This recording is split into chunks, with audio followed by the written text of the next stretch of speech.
የኑሮ ውድነት ያለፉት 2 አስርት ዓመታት ቋሚ አጀንዳ ነው፣ ሳይቋረጥ ያደገ ነው። የሥራ ዕድል ከፍተኛ ውዝፍ አለ። አሁንም አዲስ የሚጨመር ስራ ፈላጊ አለ። ሁለተኛው ፍትሃዊ ተጠቃሚነት ነው። የሀብት ክፍፍል ችግር አለ። ጥቂቶች በጣም ሀብታም ናቸው፣ የተንደላቀቀ ህይወት አላቸው። በርከት ያለ ሰው ደግሞ ችግር አለበት።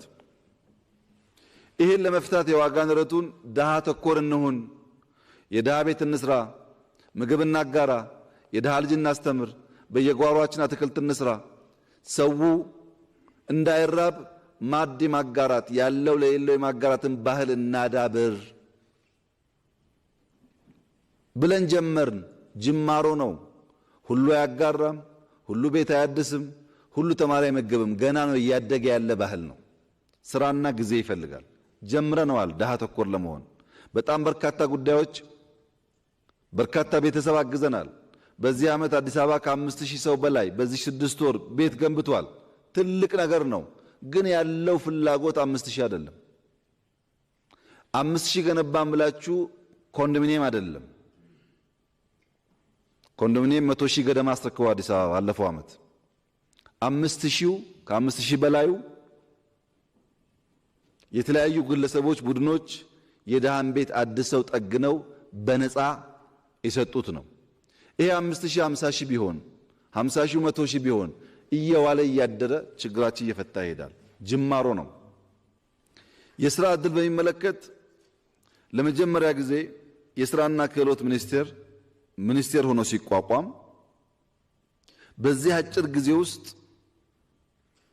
ራሱን አዘምኖ ተቋም ሆኖ ጉድለታችንን ለይቶ ዘመናዊ በሆነ መንገድ ስራ የሚፈጠርበትን መንገድ ያመቻቻል የሚል እምነት አልነበረንም። ገና ከተፈጠረ 2 ዓመቱ ነው። አሁን አብዛኛው ሲስተሙን ዲጂታይዝ ሞደርናይዝ ማድረግ ስለቻለ ቢያንስ በውጭ የምንልካቸው እህቶቻችን ወንድሞቻችን ቁጥራቸው ማደጉ ብቻ ሳይሆን ዝቅተኛ ገቢያቸውን ተስማምተን ተፈራርመን እንልካቸው። ቀላል የማይባል ቁጥር ሄዷል። ዘንድሮ ገና ይጨምራል። አብዛኛው ሰው በየወሩ ደሞዙን በሞባይል መኒ ወደዚህ መላክ የሚችልበትን እድል ፈጥሯል። አለቀ አላለቀም፣ ሚሊየንስ ነው ስራ የሚፈልገው። ተቋም ፈጠርን፣ ኦቶሜት አደረግን፣ ስራ ጀመርን። በአመታት ትጋትና ጥራት ነው ይሄ ነገር መስመር እየያዘ የሚሄደው። ጀመርን ማለት የሥራ ዕድል ችግር ፈታን ማለት አይደለም። ግን ተቋም ፈጠርን፣ አሰራር ፈጠርን፣ አግሪመንቶች አደረግን። ጅማሮ መልካም ይመስላል። ገና ሰፊ ትጋት የሁላችንም ጥረት ይጠይቃል። የሀብት ክፍፍል በሚመለከት ጥቂት ኤግዛምፕል ለማንሳት እስከ ዘንድሮ እስከዚህ ዓመት ክረምት ድረስ የታዳጊ ክልሎች አሁንም ገና ጅማሮ ነው። እሱም ማዳበሪያ አይሰጣቸውም። ማዳበሪያ የሚሰጠው ለኢህአዴግ ክልሎች ብቻ ነው። ያው እንደምታውቁት ማዳበሪያ ሰብሲዳይዝ ይደረጋል በመንግስት። ከዛ ሰብሲዲ ታዳጊ የሚባሉ ክልሎች የመጋራት መብት የላቸውም። ይሄ የሀብት ክፍፍል ያዛባል። ሁለተኛ የጋራ ገቢ በክልሎችና ፌደራል መንግስት የጋራ ገቢ በህግ ያለ ቢሆንም ባለፉት 3-4 ዓመት ገደማ ውስጥ ከ50 ቢሊዮን አልፏል። ስንጀምረው 4 ቢሊዮን ገደማ ነበር። እንደዚህ አይነት በጣም በርካታ ምሳሌ ላነሳላችሁ ይችላል። ኢትዮጵያ ውስጥ 70-80 ዓመት የባንክ ስርዓት አለ። እስካሁን የኢትዮጵያ ባንኮች ተደምረው ሁሉም ባንኮች ያላቸው የደንበኛ ብዛት ቁጥሩን መጥራት ያሳፍራል።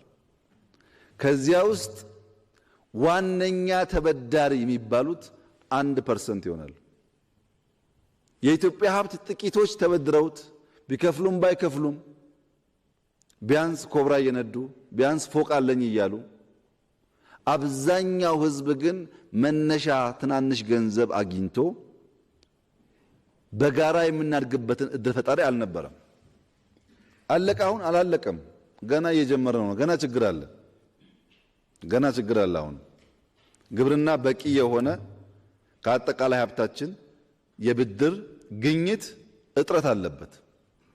ኢንዱስትሪውም እንደዚሁ። እነዚህ ጉዳዮች በዋጋ ንረት ያለውን ችግር ምንፈታው ዋነኛው መንገድ ማምረት ቢሆንም እስክናመርትና እስኪተፈረፍ ድረስ ግን ደሃን ታሳቢ እያደረግን የምንሰራቸው ስራዎች እያደጉ ባህል ሲሆኑ ቢያንስ በልቶ የሚያድር መብላት የማይቸገር ዜጋ እንዲኖር ያስችላል። አሁን አዲስ አበባ ውስጥ በጣም ችግር ያለባቸው ቤተሰቦች አሉ። በጣም ብዙ የሚደፋ ምግብ አለ። እነዚህ ማገናኘት ማለት ነው። የሚደፋውን እንዳይደፋ አድርጎ ለቸገረው ማገናኘት ማለት ነው። ማጋራት ማለት እሱ ነው። ሶስተኛው የምርታማነት ተግዳሮት የምርታማነት ችግር ነው። እምቅ አቅምን በወጉ አለመጠቀም። አንድ ብዝሃ ዘርፍ የኢኮኖሚ አቅጣጫን አለመከተል። ግብርና መርን ያልነው ግብርናውን ብቻ ብንወስድ እኛ ወደ ቢሮ ስንመጣ ኢትዮጵያ የምታርሰው መሬት 15 ነጥብ ምናምን ቢበዛ 16 ሚሊዮን ሄክታር ነው። አይሞላም 15 ነጥብ ምናምን ነው አጠቃላይ። ዛሬ 23 ሚሊዮን ሄክታር እየደረሰ ነው። ቢያንስ 50% ያልታረሱ መሬቶች ጨምረናል። 50%። ሁለተኛ በአመት አንዴ እያመረትን ሌላውን ጊዜ ጦም ያድር የነበረ መሬት በአመት ሁለቴ እንስራ ብለን ዘንድሮ በጋ ብቻ ከ3 ሚሊዮን ሄክታር በላይ ስንዴ አርሰናል። አሁን ምን ማለት ነው? በ40 እንኳን ብናሰላው ከ120 ሚሊዮን ያላነሰ ኩንታል ስንዴ እናገኛለን። 120 ሚሊዮን ኩንታል ከዚህ ቀደም አመቱን ሙሉ አምርተን አናገኝም። በበጋ ብቻ ያገኘነው ነው። ሁለቴ ስናመርት ያልታረሰ መሬት ማረስ ስንጀምር የተበላሹ መሬቶች ስናክም ስናሰፋ ግብርና ምርታማነቱ ማደግ እየቻለ ሰው እያለን ውሃ እያለን በከፍተኛ ደረጃ ተጎድቶ ቆይቷል። ሁለተኛ በመንግስት በጀት ብቻ እንደኛ አይነት የኢኮኖሚ ስብራት ያለበት ሀገር በቀላሉ መጠገን ስለማይችል በበጎ ፍቃድ የሚሰሩ ቅድም ያነሳሁት ምግብ ማጋራት፣ ትምህርት ቤት የሚሰሩት ስራዎች፣ ግሪን ሌጋሲ በበጎ ፍቃድ የሚሰራው ስራ በገንዘብ ቢተመን ቢሊየንስ ነው። ቮለንቲር የሚያደርጉ ዜጎቻችን የፋይናንስ እጥረት ባለብን ኤሪያ ላይ ጉልበታቸውን፣ ዕውቀታቸውን፣ ጊዜያቸውን ሰጥተው ሞልተዋል። ይሄ ብቻ አይደለም። በገበታ የጀመርናቸው ፕሮጀክቶች ለምሳሌ ኮይሻ፣ ወንጪ፣ ጎርጎራ፣ ጨበራን ብንወስድ በመንግስት በጀት እንስራቸው ብንል እናስባቸዋለን። ጥያቄ ሆኖ ግን እንስራቸው ብንል መቼ ጀምረን መቼ እንደምንጨርስ መቼ ልንጀምር እንደምንችል አላቅም። ነገር ግን ያስፈልጉናል። መንግስት አቅም የለውም። ዜጎች ያዋጡና ተረባርበን እንስራው ብለን ስንጀምር አሁን ያመጣውን ውጤት አሁን ባለው ሁኔታ ብቻ መገመት አይቻልም። ለምሳሌ ወንጪ ኢንቨስት ያደረግነው 2፣ 3፣ 4 ቢሊዮን ቢሆን አሁን እንሽጥ ብንለው 20፣ 30፣ 40 ቢሊዮን ሊሆን ይችላል።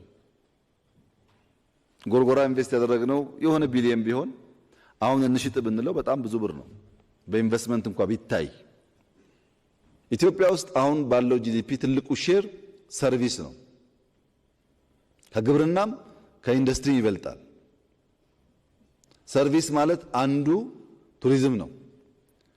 ቱሪዝም እያደገ ቴክኖሎጂ እያደገ ባንኮች እያደጉ ከሄዱ ትራንስፖርት እያደገ ከሄደ ያለው ሼር በዛው ልክ እያደገ ይሄዳል ማለት ነው።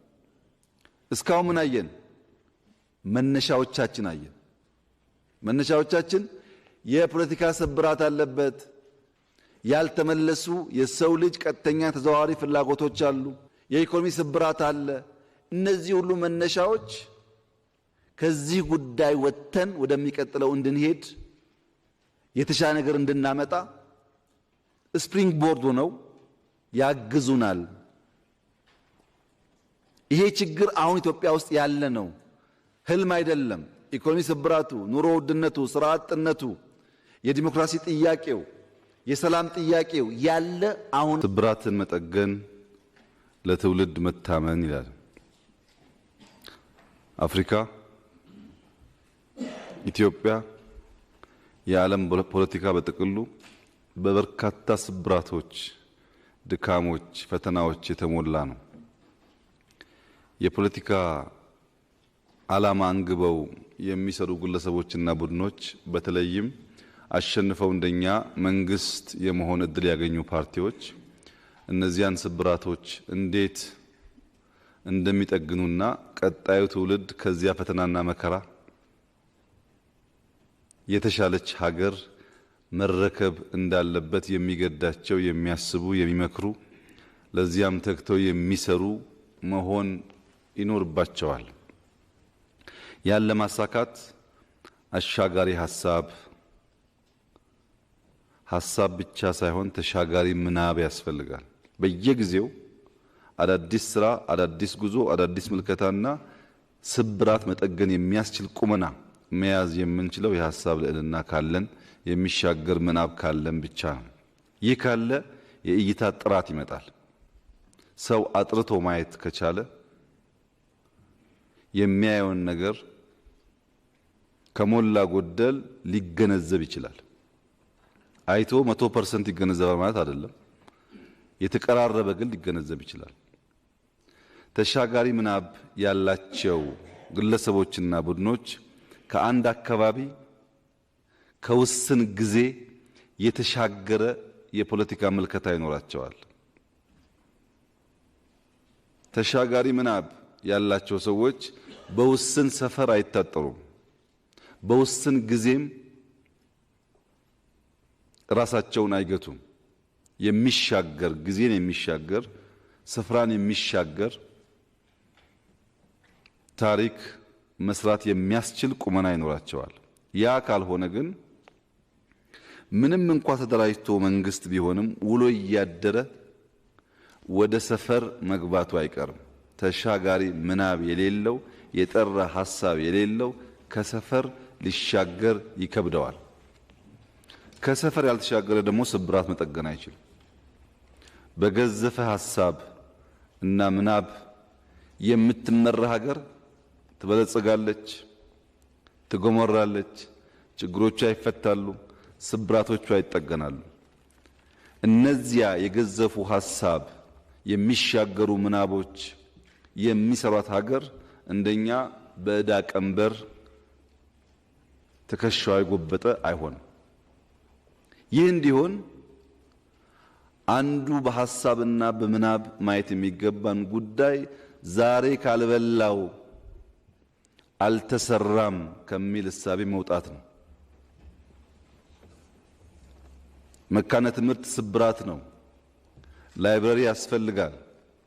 አብርሆት ሲሰራ አብርሆት አሁን ምን ያደርጋል?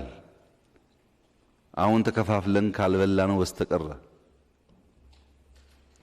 ታሪኮቻችን ከፍተኛውን ስብራቶች አለባቸው። የጋራ ትርክታችንን ጎድተውታል። ያን ሊሰራ የሚያስችል ታሪክ ያለን ብንሰራበት ደግሞ ይበልጥ ሊጎመራ የሚችል ነው እና አድዋን እንስራ። አድዋ ምን ያደርጋል? ዛሬም ብቻ በመብላት ስብራት መጠገን አይቻልም። አንድ ሀብታም የሆነ ሰው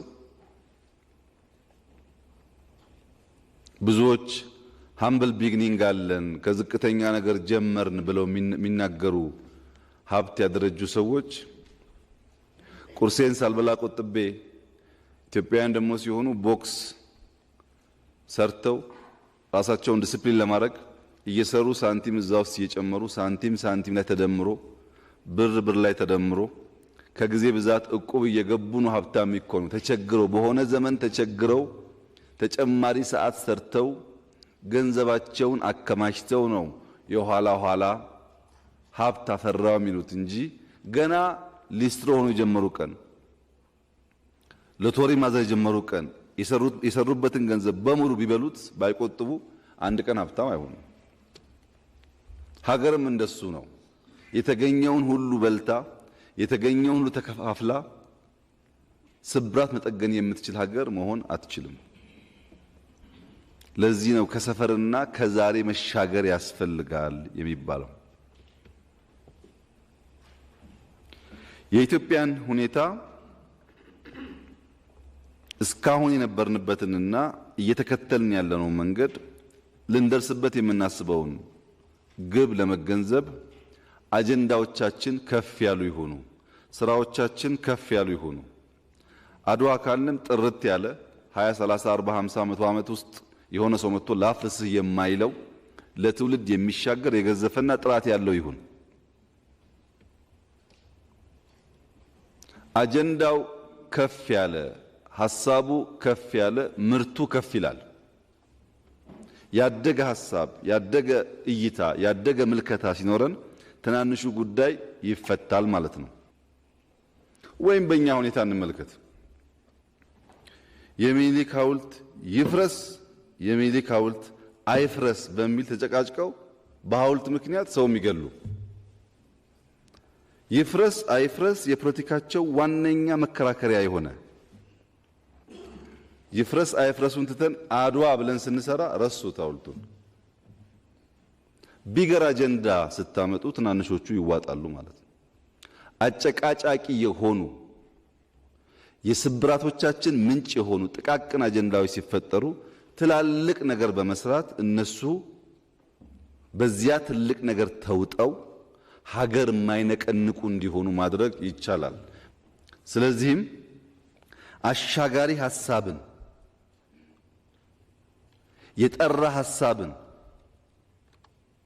በሚሻገር ምናብ የምንይዝ ከሆነ የኢትዮጵያን ስብራት እንጠግናለን። አዲስ መልክና ቅርጽ ያላት ውበት ያላት ማንም እንዳሻው ሊገፋት የማትሞከር ሀገር መፍጠርና ማሸጋገር እንችላለን።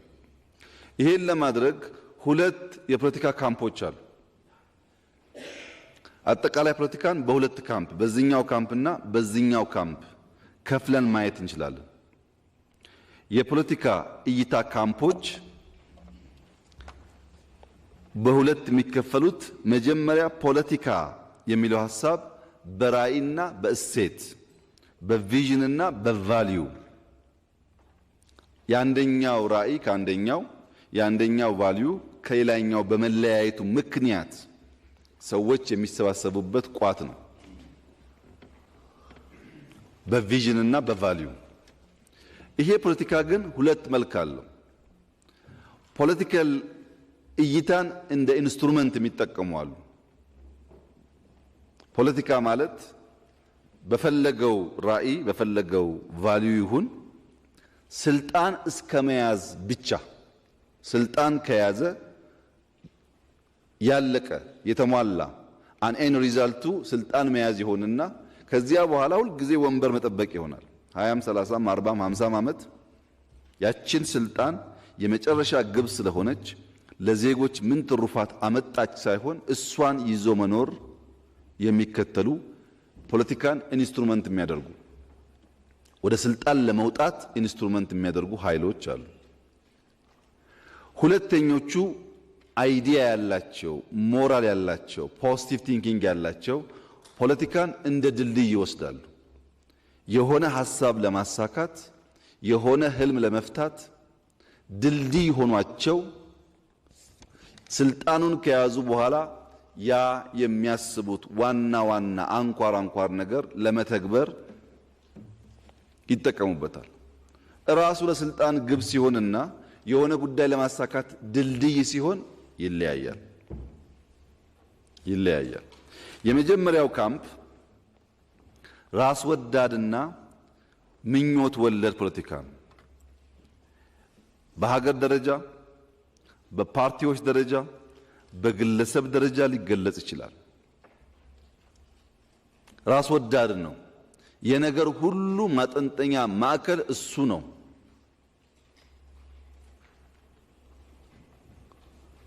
በምኞት የሰከረ ነው። የዚህ ፖለቲካል ካምፕ በቀለለ መንገድ በ3 ፒ ይገለጻል። ፐርሰናል፣ ፓወር፣ ፕሮቴስት። ፐርሰናል ማለት የግብና ስልት ተጣርሶ የሚታይበት በመምሰልና በማስመሰል የተሞላ ግላዊ ፍላጎቱን በሁሉም ጉዳዮች መሰረት ያደረገ። እሱ ከተሾመ ብልጽግና ዲሞክራት ነው፣ እሱ ከተሻረ ብልጽግና ክፉ ነው፣ እሱ ከተጠቀመ ብልጽግና ጥሩ ነው፣ እሱ ካልተጠቀመ ግን ብልጽግና በሱ ማዕቀፍ ውስጥ ይታያል ማለት ነው። ሁሉ ነገሩ በግሉ የሚመነዝር ሲሆን ግለኝነት ያለበት ወይም ፐርሰናል ይባላል። ሁለተኛው ከፓወር ጋር ነው። ከፍተኛ የኃይል ጥማት፣ እርካታ አልቦ የኃይል ጥማት። ሰውየው ቀበሌ ሊቀመንበር ነው። በሱ ቀበሌ ሰላም የለም፣ በሱ ቀበሌ ስንዴ የለም፣ በሱ ቀበሌ ሌማት የለም። ጭቅጭቁ ግን ወረዳ አርጉኝ ነው። ቀጣዩን ጉዳይ ይጠይቃል። የያዘውን ምን አደረገ ስትል ምክንያቶች አሉት። እኔ እኮ ያልሰራሁት እንትና ምክንያት አለው። ይሄ በስሜት የሚጋልብ በሴራ ትንታኔ የተበተበ የሚሻገረውን ብቻ የሚያይ የተሰጠውን አድርጎ የማያሳይ በተሰጠው ስልጣን በተግባር ሰርቶ አልምቶ ቀይሮ